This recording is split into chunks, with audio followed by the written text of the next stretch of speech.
आज की वीडियो में मैं बात करने जा रही हूँ उन फूड्स के बारे में जो सुपर फूड्स का दर्जा रखते हैं और ये हमल के दौरान जो है वो आपके और आपके बच्चे की ज़हनी नशोनुमा, जिस्मानी नशोनुमा और बाकी फैक्टर्स के लिए बहुत ही ज़्यादा ज़रूरी है। और अगर ये मील्स, ये खाने आप अपनी डेली की रूटीन में शामिल नहीं करते, तो इनमें पाए जाने वाले जो micro nutrients, vitamins, proteins, amino acids, carbohydrates हैं, वो आपको दवाइयों के थ्रू नहीं मिलते। अगर आप ये फूड्स नहीं लेते तो आप अपने बच्चे के साथ बहुत जुल्म करते हैं और उसको बहुत ही एक इम्पॉर्टेंट और एक नेसेसरी जो फूड्स हैं उनसे आप जो है वो उसको इस्तेफादा हासिल नहीं करने देते।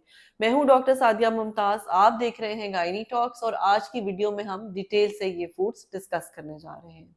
उसमें अगर हम सबसे नंबर 1 पर देखें तो वो है ग्रीन फूड्स। अब ग्रीन फूड्स क्या हैं? ग्रीन फूड्स बेसिकली तमाम वो फल और सब्जियां हैं जिन जो हरे पत्तों वाली होती हैं। इनमें पाया जाने वाला आयरन, फोलेट, कैल्शियम, फास्फोरस जो है वो आपके बच्चे की ज़हनी नशोनुमा, उसकी हड्डियों की ग्रोथ, उसके मसल्स का स्ट्रांग होना, उसके दिल के जो पट्टे हैं उनका मजबूत होना, उसमें ये बहुत इंपॉर्टेंट रोल प्ले करते हैं। ग्रीन फूड में पाए जाने वाली जो न्यूट्रिएंट्स हैं वो आपके गट में पाए जाने वाले बैक्टीरिया के लिए बहुत ही ज़्यादा अहम है। गट में जो बैक्टीरिया होते हैं अल्लाह ताला ने उनको गुड बैक्टीरिया बनाया होता है जो कि आपके निज़ाम हज़म को बेहतर बनाते हैं और जब उन बैक्टीरिया को जब तक फूड मिलता रहता है वो अपना काम बेहतर तरीके से करते रहते हैं। आपकी बॉडी जो है वो एक बहुत अच्छे मेटाबॉलिज्म पे चलती है, खाना आपको टाइम पे हज़म होता है, आपको टाइम पे भूख लगती है। लेकिन जब आप उन बैक्टीरिया को फूड नहीं दे रहे तो ऑब्वियसली वो अपना काम प्रॉपर्ली नहीं कर सकते। आपने देखा होगा कि कई दफा जब आपको एंटीबायोटिक्स दी जाती हैं तो कुछ एंटीबायोटिक्स के साथ आपका पेट लूज हो जाता है, आपको डायरिया हो जाता है। उसकी वजह ये है कि जो एंटीबायोटिक्स हैं वो उन गट के बैक्टीरिया पे भी अफेक्ट करती हैं। उन एंटीबायोटिक के लेने से बाकी आपके इन्फेक्शियस बैक्टीरिया तो खत्म होते ही हैं, आपके फ्रेंडली बैक्टीरिया भी खत्म हो जाते हैं, जिसकी वजह से आपका जो निज़ाम हज़म है वो डिस्टर्ब हो जाता है और आपको डायरिया हो जाता है। ये जो फूड्स हैं, ग्रीन फूड्स आपके लिए लेना बहुत ज़रूरी है, जिसमें पालक, साग, शलजम, मूली, खीरा, बाकी सारे जो फल हैं वो आ जाते हैं और साथ ही साथ जो फलियाँ हैं उनका बहुत इम्पोर्टेंट रोल होता है। जो सब्ज़ छोलिया होता है वो बहुत इम्पोर्टेंट है। It is rich in vitamin E और इसमें बहुत ज़्यादा ऑक्सीडेंट्स पाए जाते हैं। दूसरा सुपर फूड है मीट। अब मीट में मोस्टली जो मेरे पास पेशेंट्स आते हैं और उनको मैं बताती हूँ कि आपने गोश्त खाना है, वो बड़ा गोश्त, छोटा गोश्त, चिकन, कलेजी कुछ भी खाएँ, तो उनका सबसे पहला ये प्रॉब्लम होता है कि वो कहते हैं जी हमारी अम्मी कहती हैं या कोई खातून कहती है कि ये तो गरम होता है, तो आप ये फूड जो है ये गोश्त नहीं खा सकती, इससे हमल ज़ाया हो जाता है। एज अ रिस्पॉन्सिबल गायनेकोलॉजिस्ट मैं अक्सर अपनी वीडियोस में ये बताती हूँ कि आपके लिए मीट लेना उतना ही जरूरी है जितना जरूरी आपके लिए अद्वियात लेना है। दवाइयों से, टॉनिक से, विटामिन की टैबलेट लेने से आपके जिस्म में कोई प्रोटीन नहीं आएगी और स्पेशली अगर आप शौकीन हैं नॉर्मल डिलीवरी कराने की तो फिर तो आपकी बॉडी को बहुत एक्स्ट्रा प्रोटीन चाहिए और वो भी जो है एनिमल प्रोटीन। जब तक आप एनिमल प्रोटीन जो है वो यूटिलाइज नहीं करेंगे आपकी बॉडी, आपका यूट्रस इतना स्ट्रेंथन नहीं होगा कि आपकी नॉर्मल डिलीवरी हो सके। मीट से जो प्रोटीन जाता है वो बच्चे का मसल मास बनाता है, बच्चे की नशोनुमा करता है, बच्चे की हाइट में बहुत इंपॉर्टेंट रोल प्ले करता है, बच्चे के जो माइलस्टोन्स हैं वो अपने प्रॉपर टाइम पर आते हैं, उसकी नज़र पे बहुत इंपॉर्टेंट इसका रोल होता है। काइंडली मेरी आपसे रिक्वेस्ट है कि मीट जो है अपनी डाइट में ज़रूर शामिल करें। इसमें मौजूद आयरन जो है आपकी एचबी को बढ़ाता है, जिससे बच्चे को प्रॉपर ऑक्सीजन जो है वो टाइमली मिल जाती है। तीसरा जो फूड है, सुपर फूड है, वो है डेयरी फूड्स, यानी दही, पनीर और दूध, जिसको अक्सर जो है वो खवातीन दूध नहीं पीती प्रेगनेंसी के दौरान, या अगर दही खाएंगी तो उसमें कहेंगी कि हमें ये दही जो है वो प्रॉब्लम करता है। अगर आप दूध, दही या पनीर ले लेते हैं तो आपका कैल्शियम और फास्फोरस का बहुत अच्छा इंटेक आपकी बॉडी में चला जाता है, यहाँ तक कि आपको कैल्शियम की गोली लेने की भी जरूरत नहीं पड़ती।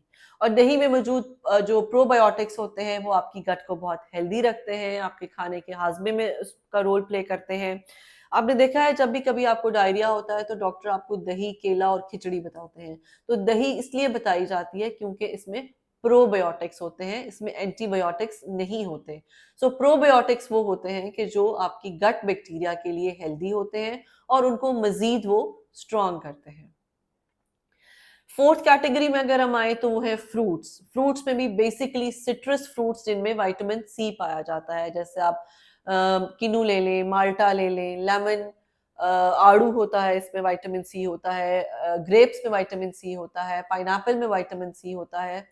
आपने जैसे देखा है कि हमारे जो खाने हैं वो इतने भून भून के बनाए जाते हैं कि इसमें मौजूद न्यूट्रिएंट्स जो हैं वो सारे उस धुएं में उड़ जाते हैं जो उस खाने से निकल रहा होता है। सो अगर आप ये समझते हैं कि आप उस खाने में बहुत कुछ खा रहे हैं, एटलीस्ट उसमें विटामिन सी नहीं पाया जाता, बिकॉज विटामिन सी बहुत ही ज्यादा वोलेटाइल और एफर्वेसेंट होता है जो फौरन से उड़ जाता है। कभी आपने देखा हो कि जब आप पानी के ग्लास में कैल्शियम वाली वो टिक्की जिसमें विटामिन सी पाया जाता है वो डालते हैं तो आपको फौरन से बबल्स आना शुरू होते हैं, आपको लगता है कि कुछ बुखारात बनकर उड़ रहे हैं। बिल्कुल इसी तरह से विटामिन सी है कि जब हम खाना बनाते हैं तो विटामिन सी निकल जाता है। सो विटामिन सी को लेने के लिए आपको ये सब फ्रूट्स जो मैंने बताए हैं वो लेना बेहद जरूरी है। नेक्स्ट आते हैं एक और फूड जो है वो है हमारे नट्स, सीड्स या ड्राई फ्रूट्स। अब ये भी एक बहुत ही बड़ा जो कॉन्सेप्ट है जिसको कहा जाता है कि जी ड्राई फ्रूट जो है वो प्रेगनेंसी में नहीं लेना चाहिए, गर्म होता है, मिसकैरेज कॉज करता है, बच्चे के लिए ठीक नहीं होता। अब जैसे आहिस्ता आहिस्ता हम सर्दी के मौसम की तरफ बढ़ रहे हैं तो मैं आपको प्लीज एडवाइस करूंगी कि at least handful of dry fruits आप एटलीस्ट हर एक दिन छोड़ के जरूर कंज्यूम करें। किसी एक दिन में काजू खा लें, एक दिन में 5-6 बादाम ले लें, किसी एक दिन में 4-5 अखरोट ले लें। ये तो ड्राई फ्रूट्स और नट्स हैं। इसके अलावा पंपकिन सीड्स आपने देखा होगा, ग्रीन कलर के सीड्स होते हैं जिसको जो पेठे के बीज हैं वो कहा जाता है। वो खाने में भी बहुत ज्यादा टेस्टी होते हैं और उनमें फाइबर बहुत ज्यादा पाया जाता है। तो एक तो आपकी कॉन्स्टिपेशन रिलीव करता है, उसमें मौजूद ओमेगा 3 जो है आपके बच्चे की हार्ट और आई की हेल्थ को बेहतर बनाता है। और साथ ही साथ प्रॉपरली बच्चे की ज़हनी नशोनुमा होती है, बच्चे का आईक्यू बेहतर होता है, बच्चे की इंटेलिजेंस जो है ये ड्राई फ्रूट्स और नट से बहुत ज़्यादा बेहतर होती है। आप इंजीर जो है वो एटलीस्ट दिन में 1 या 2 इंजीर ज़रूर खाएँ, आप खुश्क खुबानी ज़रूर खाएँ, आलू बुखारे को जो खुश्क करके रखा जाता है आप उसको ज़रूर खाएँ। ये वो सब फूड्स हैं जो हमारे नट्स, सीड्स और ड्राई फ्रूट्स में आते हैं। इसके अलावा 1-2 और चीज़ें जिनमें खजूरें हैं, अंडे हैं, फिश है, चिकन है, ये वो चीजें हैं जिनको हम मिसलेनियस पे काउंट करते हैं। उनके बारे में भी कहा जाता है कि ये सब चीजें नहीं खानी चाहिए। तो मैं अपनी इस वीडियो के थ्रू आपसे रिक्वेस्ट करती हूँ कि अगर तो आप कोई कहता है कोई कि इन आइटम्स में से कुछ भी आपने कंज्यूम नहीं करना क्योंकि वो बच्चे के लिए खतरनाक है, तो उसको ये वीडियो जरूर शेयर कर दें। Thank you.